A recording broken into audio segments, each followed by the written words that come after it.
Hey guys, welcome back to Installs and Pitfalls. Today we're going to be changing the rear differential fluid on our F250. It has the Dana M275 rear end. So we're going to be using Valvoline synthetic 75W140. It takes almost 4 quarts to fill it up. And so this is a used vehicle we just picked up a couple months ago. So we don't know really the history on it, if it's ever been changed. So this may be the original fluid. It does have a drain bolt in the bottom.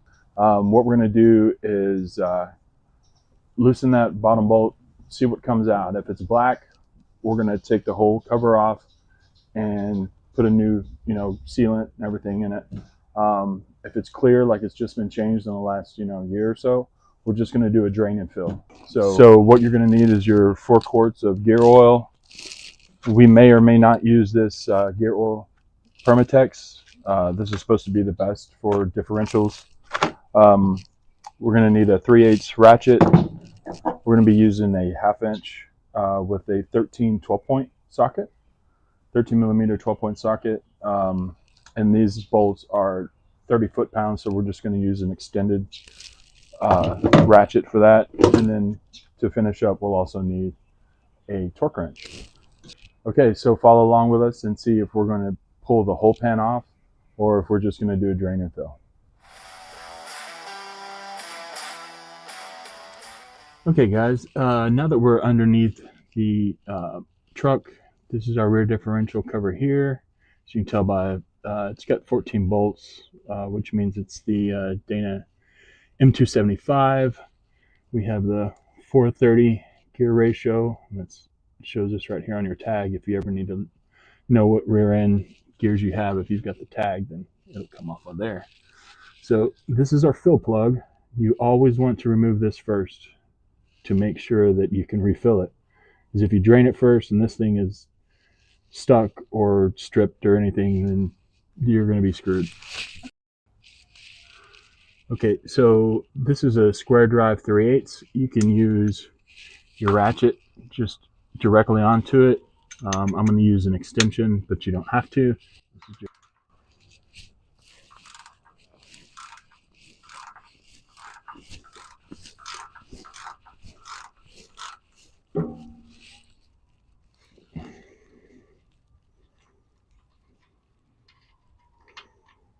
Okay.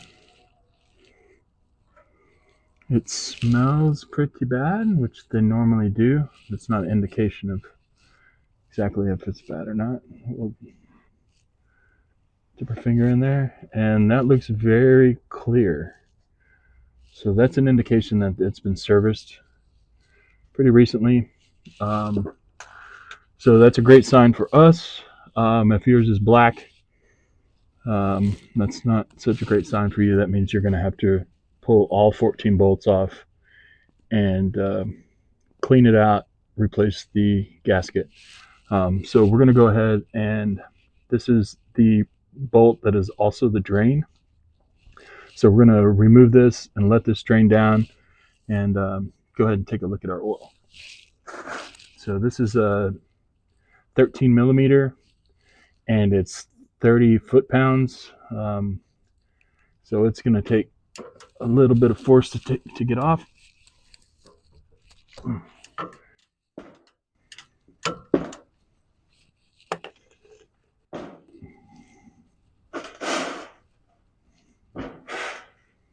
So just position your drain pan underneath. I don't know how much flow this is going to be.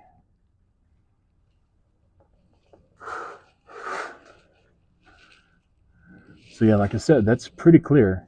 We'll take a look at our bolts.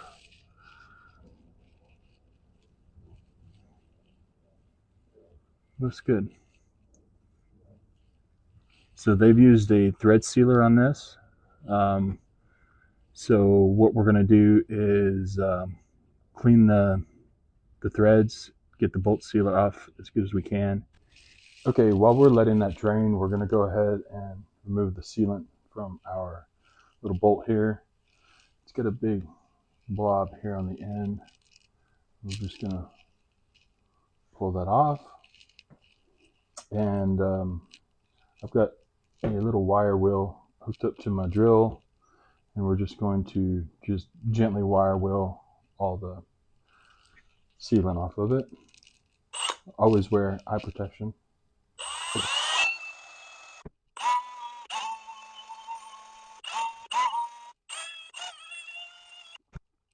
All right, I may get in with a pick and try and get it down here at this flange. Okay, got my 90-degree pick here.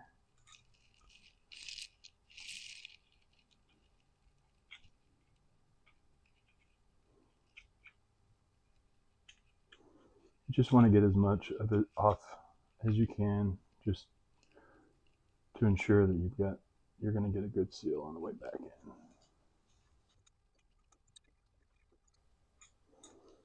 All right, so we're going to call that good. I don't think there's anything else left on it. So you can just do that by hand. You don't need a grinder with a wire wheel or anything. I mean, it's nice if you have one.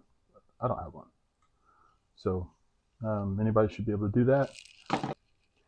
Okay, guys, now that our bolt is clean, we're going to be applying our gasket maker. This is from Permatex. It's 81182. This is specifically for differentials, transfer cases, etc.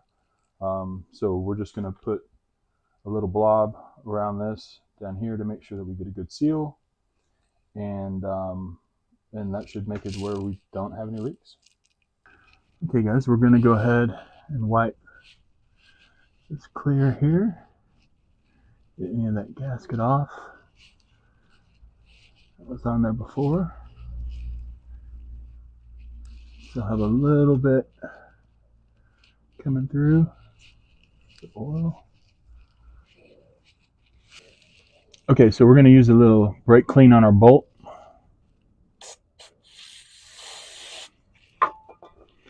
Just so that whenever we put the gasket maker on it, it's got good adhesion. It's good and clean.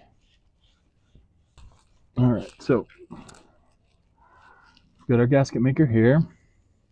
So I've got it punctured. I went ahead and cut off the tip here so that we can apply it. And we're just going to apply it to the bottom of the head.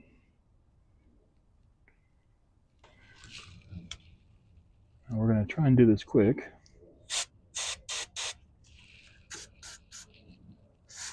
So the brake clean.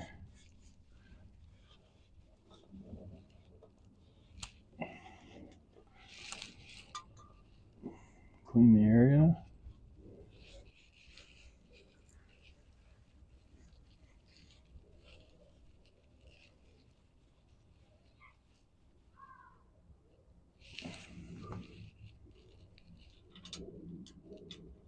Get your bolt started.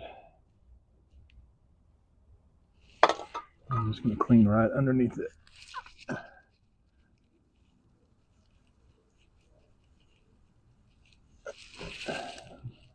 And screw it in. I'm going to tighten it up.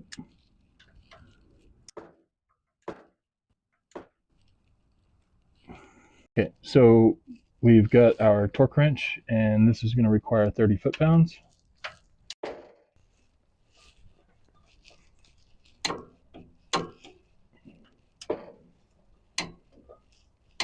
Okay, 30 foot-pounds on there. And now we can fill it. I'm going to go ahead and clean the bottom of this to make sure we don't have any anything that makes us think we have a leak.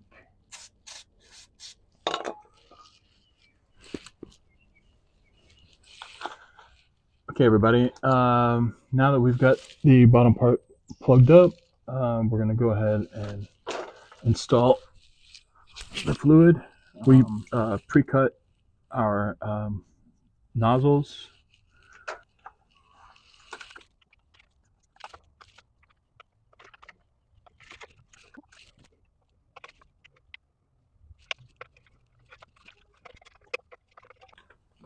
Okay, on your last one, make sure you just kind of cut the tip off so that you can make sure you don't overfill it. So we're going to fill it, and then once it starts pouring out on its own, we'll know that we've got it level, and then we can be finished with the job.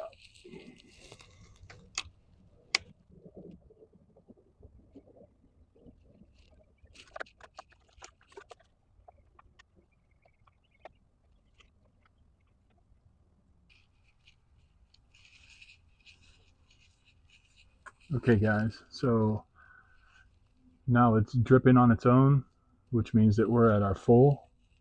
The bags are really great, super easy to use. Instead of pumping with one of those slippery peat pumps that you can get on Amazon.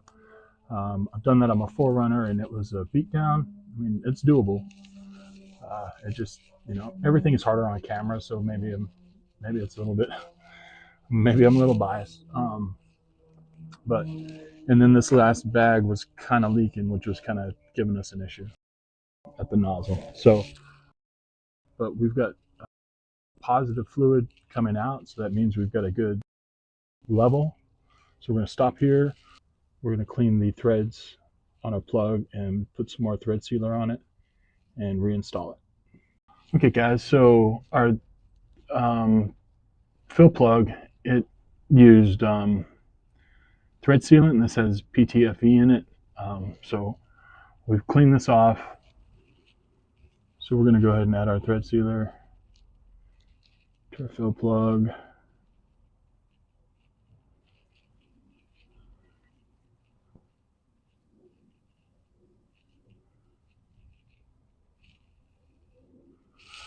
Set that aside for a second.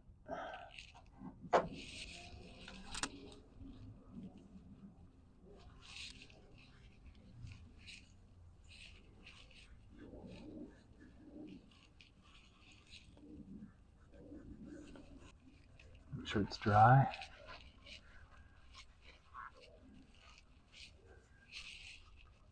Go ahead and install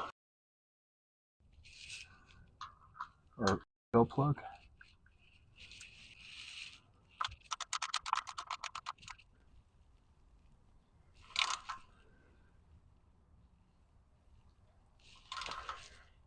That's just going to go until it stops. Okay.